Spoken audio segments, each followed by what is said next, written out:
入坑2年幾，其實我一直有個心願，就係要入住Chiikawa嘅屋企啊！而我一直放喺 bucket list 嘅願望，終於都實現到啦！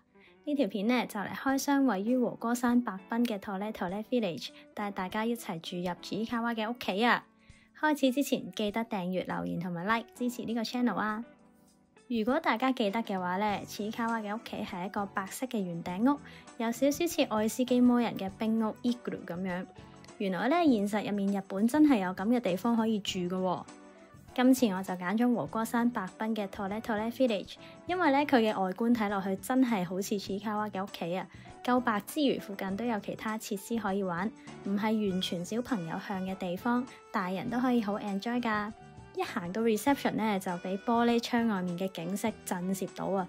因為呢，好似入咗Chiikawa嘅世界，好似呢，隨時會有盔甲人出嚟接待我哋咁樣啊！因為咧，成個住宿區都幾大嘅，咁所以咧，酒店就安排咗車接送我哋咧，同埋啲行李去到間屋前面。而呢個哥哥咧，手車快而穩，都幾刺激噶。咁嚟到大家最期待嘅環節就係開箱佢間房啦。呢一間就係黐仔間屋啦。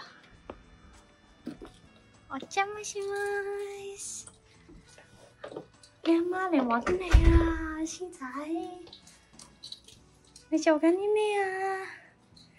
哇！你幾時變咗番薯噶？睇嚟你對於我入侵你間屋好唔滿意咁喎，皺晒眉頭嘅。小白同埋兔都嚟咗玩喎，係咪啊？我嚟搵你啦！好啦，呢個變態阿媽千里尋子嘅小劇場就告一段落啦。原諒我實在太興奮啦，嚟多次正經嘅 room tour 先。好啊，而家要開箱呢間屋啦。黐仔到底喺咪入邊呢？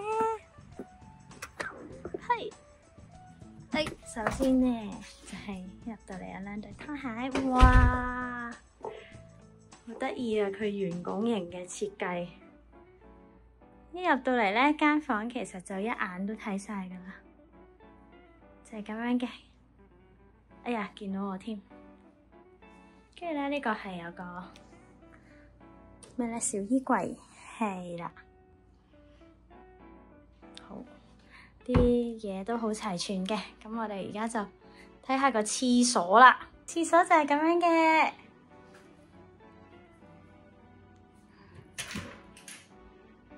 呢度就係個浴室啦，有浴缸，有沖涼房嘅，好齊全啊！咁趁住未日落咧，就帶大家散步下呢一個村莊啦。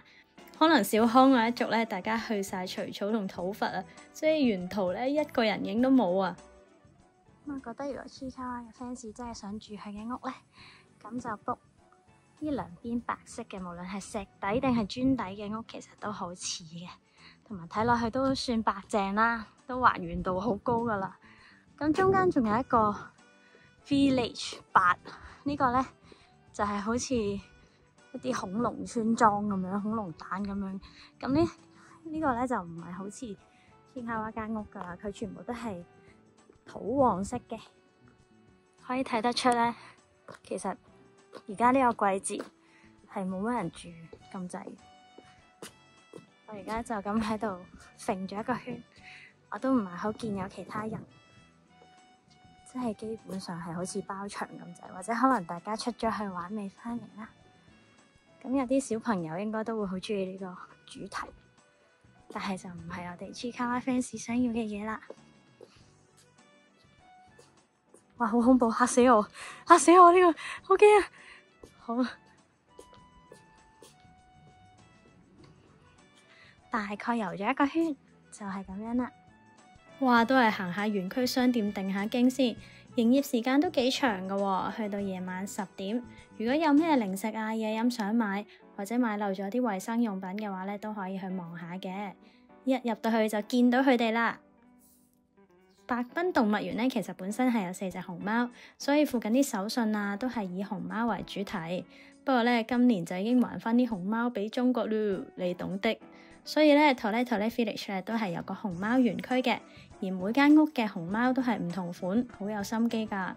Tole Tole Park 咧其實係一個綜合型嘅園區嚟嘅，除咗呢個住宿區 Tole Tole Village，仲有魚市場、溫泉，仲有釣魚設施添。最近 Village 嘅 Tole之亭咧，其實係一個小型溫泉同埋可以食早午晚餐嘅地方。如果訂 package 包埋早或者晚餐咧，就係喺呢度食噶啦。我哋咧食過去嘅早餐 buffet都非常唔錯噶，選擇唔少，而且味道都好 OK。跟住落嚟咧就係 Tole Park 嘅另外一個重點啦，就係 Tole市場啊。呢度係西日本數一數二大嘅海鮮市場。入去之前咧，隔離有陶器市場同埋 BBQ 場。而魚市場咧，除咗可以直接買海鮮檔同埋壽司食咧，都可以買海鮮去到隔離個 BBQ 場燒嚟食噶。不過建議大家中午就嚟啦，千祈唔好好似我哋咁夜晚5、6點先嚟，因為基本上咧已經冇太多選擇啦。我哋最尾買咗原隻章魚燒食，都好好味噶。呢個市場就聽日朝早再戰啦。Tole之湯嘅溫泉咧，其實就係屬於白濱溫泉嘅。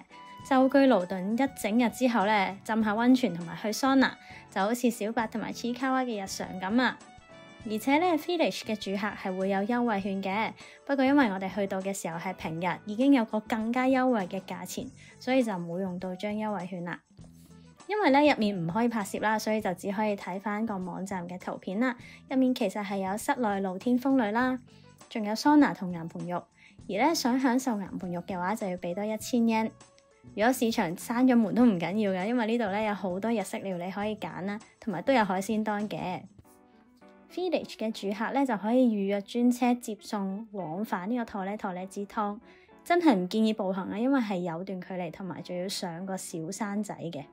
喺個市場後面咧，向住海邊行，其實仲有一個釣掘咧，就好似魚排咁樣，可以即刻釣完咧就帶啲魚返屋企。因為時間關係啦，我就冇去釣啦。如果有預留充足嘅時間咧，其實係可以朝早去釣魚，去魚市場買埋剩低嘅海鮮，中午再去 BBQ 場嗰度燒烤嘅。我哋冇去釣魚同埋 BBQ 嘅原因係，我唔知點解冇預約到早晚餐嘅 package， 而係訂咗個磨砂玻璃體驗工作坊啊！職員姐姐咧就會叫我哋揀個我哋想整嘅圖案啦，再幫我哋印喺個貼玻璃專用嘅貼紙上面。咁我哋要做嘅咧就係要將佢雕出嚟啊！本來我勁後悔，因為要將呢一隻當選間屋嘅黐仔雕出嚟咧，係雕到手殘眼殘，懷疑人生嘅。咁奮鬥咗2個鐘之後咧，我終於見到佢個形狀啊！初以為咧，其實就咁貼完張貼紙就完啦，但係原來咧係有個工業用嘅磨砂機，咁噴完一輪之後咧，除咗貼紙貼住嘅部分全部都變晒磨砂，咁呢個碟仔咧先至正式完成嘅。雖然佢個樣唔係最完美啊，但係咧為今次Chiikawa嘅旅程咧成為咗最好嘅紀念品啦，同埋咧誤打誤撞咧都訂咗個幾好嘅體驗嘅。去Tole Park 玩咧，其實最好建議都係自駕，因為白濱嗰邊咧有車係會方便啲出入景點嘅。但係如果好似我哋咁樣冇車牌咧，其實搭電車去到 JR 白濱站，一出站再轉巴士或者的士咧都好方便嘅。啲巴士司機咧係會企喺站前面類似兜客咁樣啦，係確保你上啱車啦，所以唔帶路咧，淨係話俾佢知去Tole Park 就可以噶啦。